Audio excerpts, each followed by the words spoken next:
with us. So would you please welcome Heimir Hallgrímsson.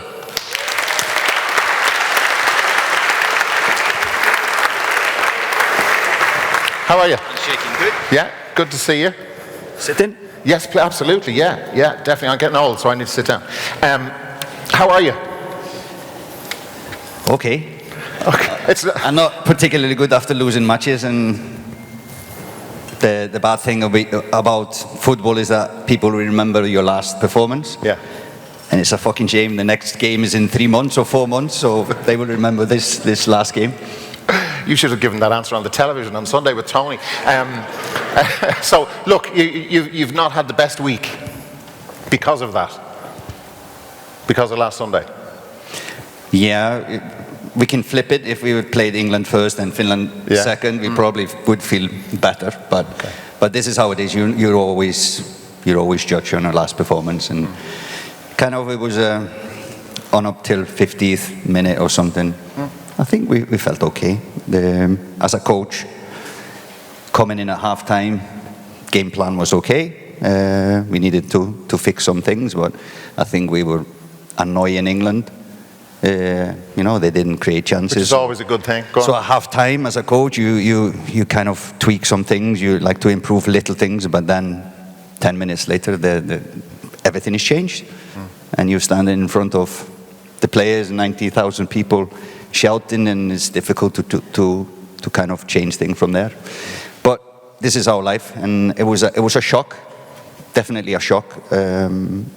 But that is life. We carry on. Yeah, exactly. And look, all about the next thing. So the next thing is the playoff against Bulgaria, and you were okay with that draw?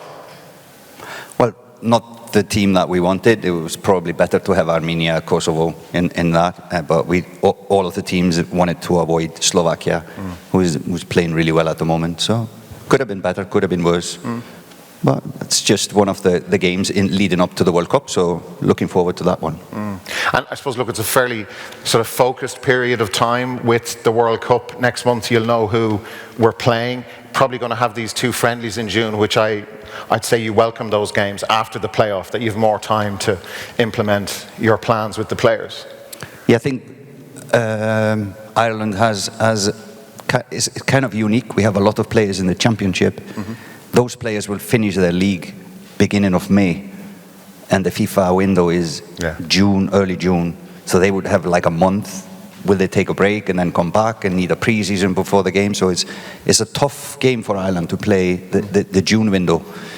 So it gives us a chance to do something different, especially if we can do a double window, one for the championship players, and then when the Premier League is finished, we can do another one. So it's kind of, it gives us options when we don't need to play official games in June.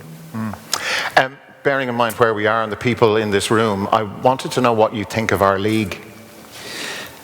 Not the biggest expert on it. Probably everyone here has more knowledge on the League of Ireland than me. I've probably seen 7, 8 matches live, few on TV.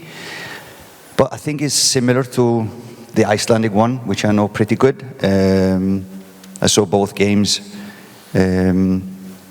Shamrock Víkingur. And saw a lot of their games in their league, Europa League. So it's similar level. And I think this season it was really exciting. I think everybody is saying at least this was one of the most competitive leagues for years, and that always will increase level of everyone. I think it's on the up, and I think the Brexit will help the league tremendously if we do it in a correct way. So more players, better players will stay here. And I hope younger players will get more exposure in the league. And then the clubs will benefit from playing them and selling them at a higher price than they are going at this moment. So I think it's a lot of possibilities at this moment. And it's nice to see the competitiveness of the league. Can I add, the supporters are also amazing here in games.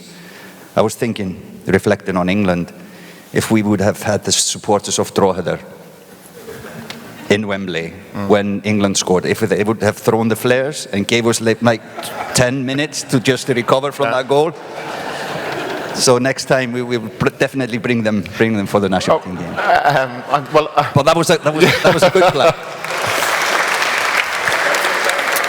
Do you know, I'm quite sure if we asked them, had asked them, they would have gone. Absolutely no issue. So you're talking about a little bit, a bit of gamesmanship and stuff like that. You know, throw the flares on and the streetwise stuff. Yeah. No, I think in that game I was at that game. I loved the atmosphere, and what happened is when they scored the goal, and you know, as a coach, you know, emotions take over when you concede or you score.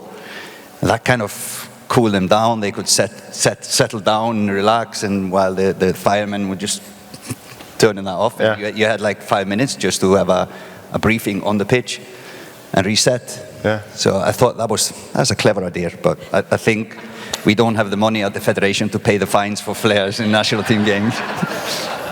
Could stick one in the kit bag though. You know, I know a fella who could get you a few, but anyway, allegedly. So look, you mentioned about our clubs in Europe, and you know, look, Shamrock Rovers are still there, and they have some huge games between now and the end of the year. From a male player's point of view, somebody sitting in this room, what do players in our league need to do to put themselves in the frame for a place in your squad? And I think they are doing every day what they should be doing.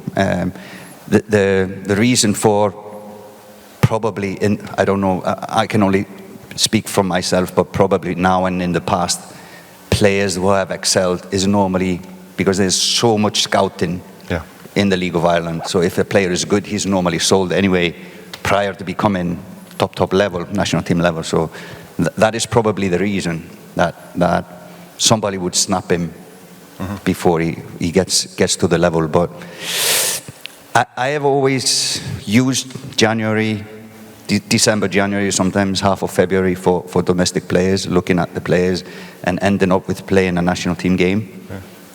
You know, whether it was Iceland or Jamaica.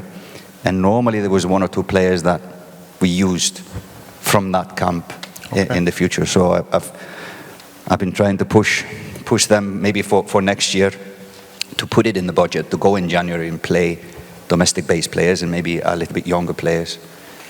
Kind of a mix of under 21 and domestic teams, because normally you would find one that you really like and carry him on in the future. That is what needs to happen basically to work with them, see what they can deliver. Yeah, because I think what wasn't an under-23 team mentioned, or kind of as a bridge between our league and the national senior team that had been mooted before. Yeah, I think that idea will kind of help the teams here, because if you have a player under 20, 23, 25, whatever the age is, and he has a national team cap, he's a more sellable product. Okay. So it will help the clubs as well. But of course the biggest reason for doing it is to find someone that we can take up to the national team. I just wonder about like how you found the interest levels here from the supporters. I know I think I heard you talking or somebody talking about when you were in Jamaica, Iceland, like it's like you nearly knew everybody supporting the team. It's different here. So what have you made of like the media attention, the attention from the supporters in the time that you've been here? The media guys are all there on the table there, so it's starting to be a good friend of mine.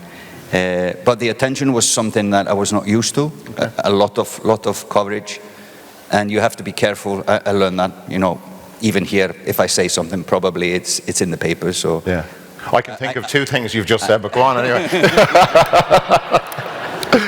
This is all off the record. Forget it. So that is maybe the difference being a national team coach, and especially if you're a foreigner, you come into a country. And you have to be careful what you say, how you say things, what is allowed to say and what not. I learned the hard way. I cannot say shit. I think you should still work on that, but go on. So shit happens, I said, and, you cannot say shit. So it's new to me. Okay. Things like these, you don't want to step into those holes, and that is why I kind of step a little bit backwards in the beginning. Yeah.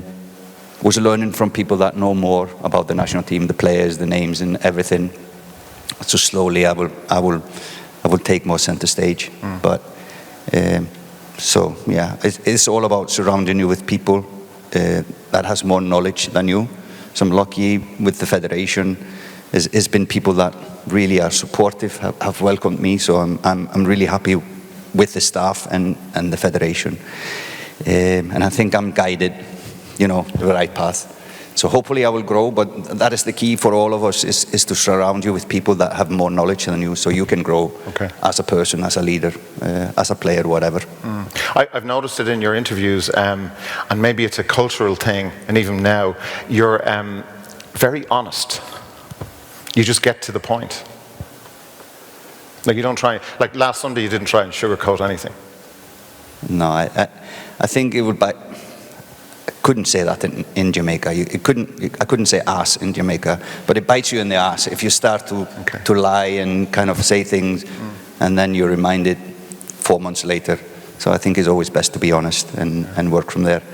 And I think the relationship will always be better and stronger if you are honest. Yeah. Thank you for being with us today. I know you're going to present the Senior Men's Player of the Award later on. So for now, thank you, Heimer. Hallgrímsson. Thank you, Thanks sir. for having me. Thank you very much. Thank you. Well done. Thank you.